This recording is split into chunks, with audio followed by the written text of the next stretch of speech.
This is happiness, to be everything at once.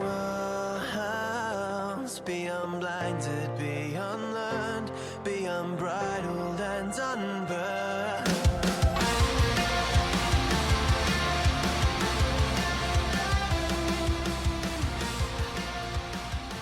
Hey everyone, and welcome back to a brand new episode of Mood Prep. My name is Dave Nixon, and firstly, I want to apologise for the recent sign-offs for the last almost a week since Brad's question. I copy and paste the sign-off music as I do my editing. I am the edit person. I am the MP3 guy, if that's what you want to think about. I'm the media guy in my team, basically. Which is pretty funny. And so the sign-off has not been the song by Hands Like Houses, No Parallels, that starts and ends this podcast. It's it was Brad. Brad, thanks for your question. And if you guys have any questions, I would absolutely love to hear them, especially the ability to flesh them out on a podcast or anything as well. And the best ways that you can actually send me questions is via a video of any sorts or an audio file through either, Brad did it on Instagram, but you could do it there at DDNix, or you could do it on Facebook under Dave Nixon. You can find me there as a page. So either way, there's plenty of ways to do it, and I'd love to be able to answer your questions that way. So, however, I was a complete accident of leaving Brad's question at the end as a sign-off. I got told by two people today. Said, why did you guys take so long to tell me? I don't listen to my podcasts. Jeez. Anyway, today I actually want to talk about shame and emotion, and more importantly, shaming emotion. One of the things that I talk to people a lot about is obviously change, and when they change things and start to catch themselves doing things that they actually wanted to change. This is common. This is not a abnormal thing. More often than not, people end up shaming the fact they still do it. Like, oh, I know, I should know better, right? Hear the sentence, I should know better, right? It's I should, which is definitely in the family of shame, because it's like not I will, not I do. It's I should. Right, the shouldas of the world know better, as in all we need to do is, if we know it, then that's all we need to do. Whereas it's not about knowing; it's about building it in as a practice and as an embodiment of our behavior, which takes fucking practice. Like, if we have conditioned ourselves to behave a particular way for 30 years, right, then just knowing better doesn't mean that you're going to behave any fucking different, and it definitely doesn't mean you're going to behave any different all the time. You're still going to behave in the same manner that you were frustrated with from time to time. And in fact, we actually don't change the behavior or the thoughts or whatever until we actually get really fucking annoyed with it. So the interesting thing is that as we look, it's not even an interesting thing. My encouragement for you is that as you go through change, as you learn new patterns, new thinking patterns, new movement patterns, new work patterns, whatever it may be, and you come across the challenges, the emotions, the struggles, whatever, be really kind. Very rarely will you hear me talk about this, really, in this way, but be really kind to yourself when you catch yourself do the thing you're trying to change. And the reason why I encourage you to be really kind is because when you shame the behavior that you do when you're trying to change it, you keep it there, you prolong it, right? More often than not, all we're doing is we're shaming it in the same way that we would shame a little child, and often we're shaming it because we felt ashamed when we were a little child by usually an authority figure, and that's why the authority figure usually be like, well, you're the eldest, you should know better.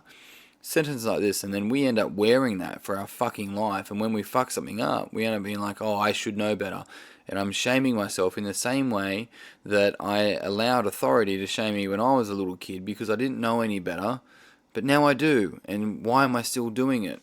But life's not that easy, and this is where the lack of, like, when we lack flexibility, even with our strengths, we just fuck things up, because strength, real strength, isn't a strength in personality, it's the flexibility of personality, it's behavioral adaptability.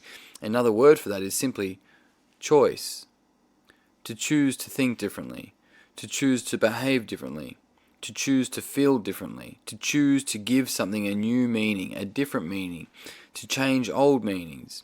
And this is work. This is so much where work exists. And to condition it again and again and again and again and repeat it again and again and again and again. But whenever we shame it, right, it's like shaming the little child within us all over again.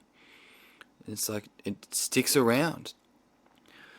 When we catch ourselves doing the thing that we're attempting to change, acknowledge it.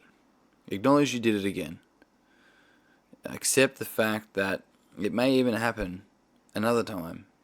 And that, yes, of course, you're trying your best.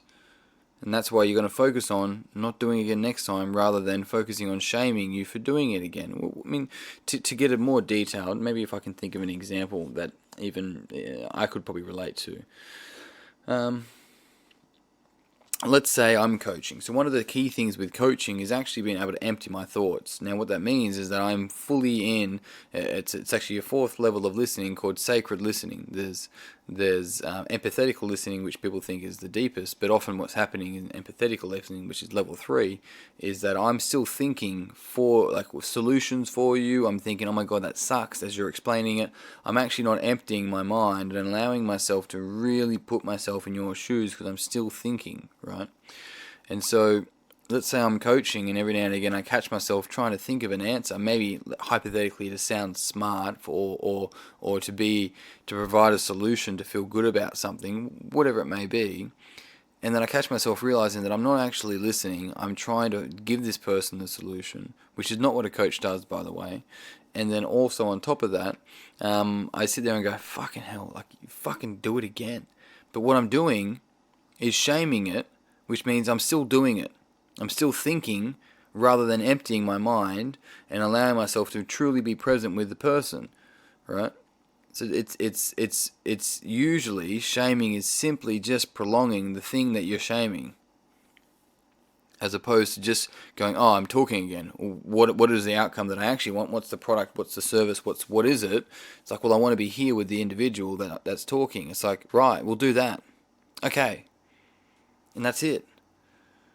I allow myself to get the fuck out of my own way, to leave my shit out the door in that moment and move forward into the next moment with a completely different frame of mind. I'm not bringing the past. I'm not packing an overnight bag of bullshit to the next moment.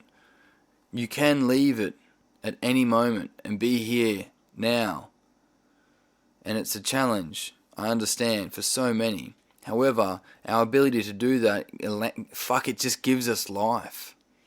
It gives us life because it means that we can rock up in any fucking moment how we want to in that moment, no matter how challenging it is and no matter what kind of challenges we came from. But the key thing is that it's once again a fucking practice. Again and again and again. Because every time we shame ourselves, we're actually not shaming us. We're acting superior and shaming the little person inside of us that is simply trying their best, rather than acknowledging and then pointing at what result you do want and working towards that. Shifting your focus, right? Interesting. On that note, team, though, I am done. Thank you very much for tuning in. If you did find this podcast beneficial, it would mean the world to me. If you'd pass it on to someone else that you think would also find it beneficial, I totally think you should come to my Mood Prep seminar. It's on the 21st, 22nd of September in Sydney. And there's still tickets available. There's not too many.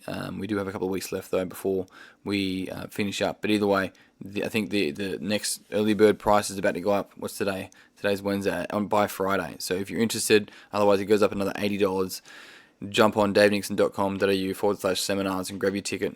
Otherwise, team, that's me done. I'm out. Until tomorrow, peace and pizza. Kick today in the dick. Slay the dragon. I'll see you soon. Happiness to be